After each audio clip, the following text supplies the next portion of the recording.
Decorating to reflect the joy of the season can create a dilemma when more than one holiday is celebrated under the same roof.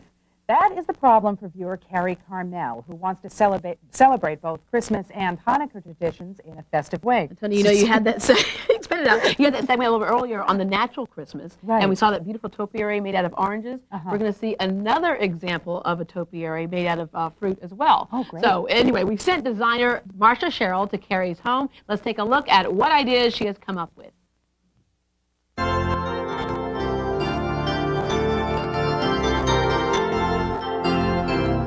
What we did here to create a warm, wintry holiday feeling is we try not to lean either too far towards Christmas or too far towards Hanukkah. You've done a great job. Are you comfortable with it? I really feel that all my friends and family can feel comfortable in this room. And it's very festive, and it's very much the holiday feeling, but yet it's neutral. So we've taken out the red and we've taken out the blue, the colors that are really traditional to the two religions, and we've stuck with what's really, you know, natural to all celebrations, which is the gold and the silver. On your Christmas tree, no more candy canes. I feel like there are snowflakes coming in. Well, we've taken the angel's breath, which is really inexpensive, and we've done that. It almost feels like snow falling on your tree, very natural. And angels, which are central to both religions. And they remind me of my two boys. Right, and then the bows, which you tied on with the boys. We know that that's easy to do.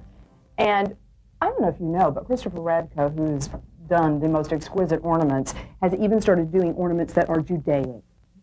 So if you don't want to put a Christmas ornament on, you can put a Judaic ornament on. If you don't want to even bother with the tree, you can just take your wrapped gifts and become like a decorative point. Are they gorgeous? I love using them on the sofa instead of pillows. Again, it's gold and white, it's not blue and red, we don't have a lot of Santa Clauses roaming around. And then candles are very simple, they're inexpensive, you probably had them all over your house anyway. And we've taken and we've done those, which reminds us Hanukkah, the Festival of Lights, the 8 nights of Hanukkah. The menorah over the fireplace becomes another sort of a focal point for the holiday celebration. I love the way you put it over the fireplace because it's that intensity of light for the holiday. Well, and light's so central to both Christmas and Hanukkah. And then we've done the candles, even extending into your torchieres, which I think are wonderful. And we've taken and we've done a Christmas ornament, not on the Christmas tree, but we've done it on the torchiere. More baby's breath, more bows. And talk about inexpensive. I don't think we spent $40. It was $40 for 75 feet of the garland. I mean, this garland is truly the decorator's dream. It took me 2 minutes. You watched me wire this to the torchieres. And then we use this again throughout the house in continuing our festive sort of holiday feeling. You want to go into the dining room? Oh, sure. Oh, wow. I love what you've done with this dining room. Is this wonderful? And it's easy. Carrie, these are the same themes, the gold and the white, which are really neutral holiday colors. And again, the lights, which are, you know, endemic to every single religion has the Festival of Lights. And we brought our angels in. Is this your... I knew you'd get on the back. This is the hot new trend. You just take jewelry and you use it really casually in the centerpiece. This is actually my chain belt that I had on earlier. Around the angels and the gold and that topiary, that is my favorite. I knew you'd love that. That is so easy to make. We're going to make that? We're going to make that. All you need to make a topiary are very few simple materials, and you can use different vegetables and fruits. Today I'm using lemons and the magnolia leaves. And all you have to do is just get a simple cone. This is one of those styrofoam cones from the floral supply place where I love to haunt. And then, you know that's one of those hollow plaster cast urns, and we've just spray painted it gold. I'm taking the lemons, Carrie, and I'm just doing one of the florist spears, okay? You just pierce it. They'll last for a nice long while. And then we just start putting these in a pyramidal effect, going up the cone. That's now wonderful. The lemons are great. Love that aroma. Now, I'm using magnolia leaves, of course, because I am a Southern Belle, but I love the smell, and I love the fact that they take up a lot of space. And you just keep going from there. I don't think we spent more than $30 on the entire centerpiece. Are you kidding? It's beautiful. And then what do you think about the angels I've done with your, dressed up your chairs? These chairs, I was ready to put them in the trash. Well, put them in the trash at my house. And you know what I did? Some more of the little composite figurines, and we took some of the gold spray paint and ran outside and just quickly spray painted them. Let them dry before you put them on your chairs and before you celebrate the holidays. I hope you like it, Carrie. It is lovely, and it was so much fun. Oh, well, Thank Merry you. Christmas. Happy Hanukkah. Happy holidays to you, Tony and Deborah.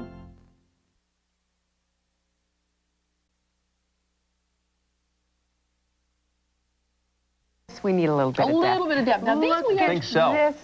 These are squeezed in, Bonnie. These are not actually, these are actually have no depth, and we just squeeze them in. Actually, people always say, oh, the glass shouldn't be touching the object. Yeah.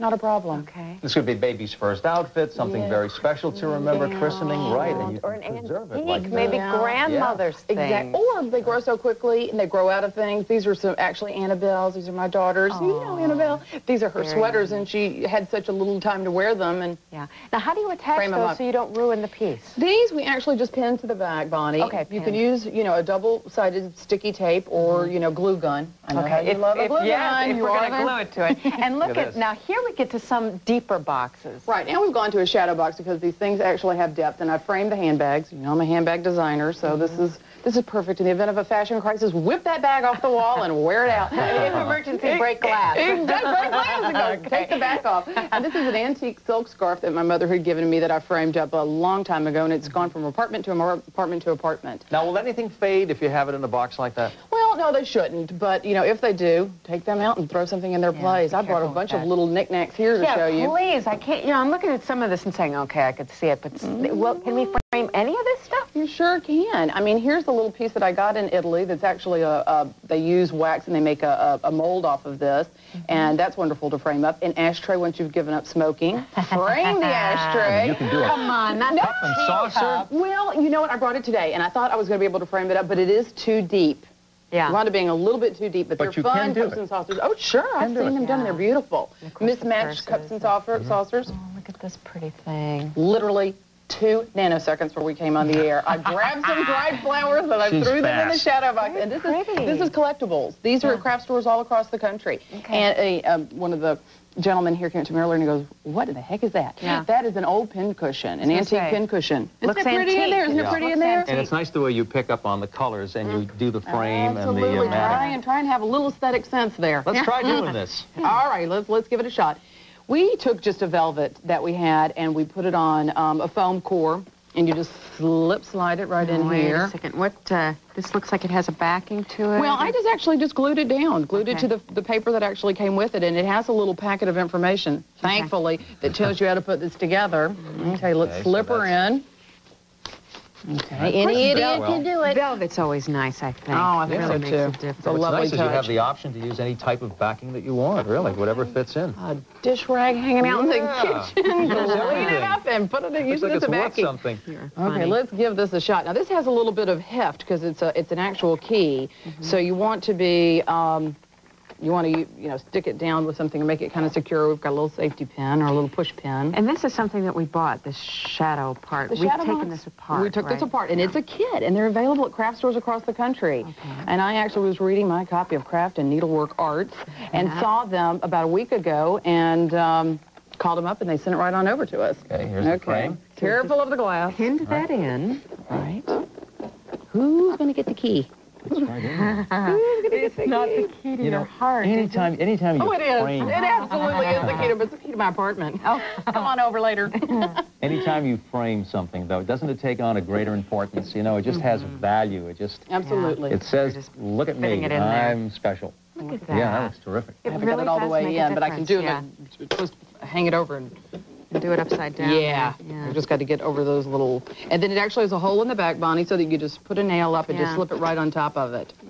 Yeah. Oops. There we go. These little posty things. Yeah. So we can actually do this with anything that we want. There we go. Oh, whatever we people choose. that have done golf clubs. It's exquisite. Antique golf clubs framed. That's what I was thinking. There's just a myriad of different things that you can frame. Frame anything. Terrific. Very nice. Thanks for coming in with this great idea. Again. Frame it. Frame it. And we'll be back with more of Our Home in a moment. Frame.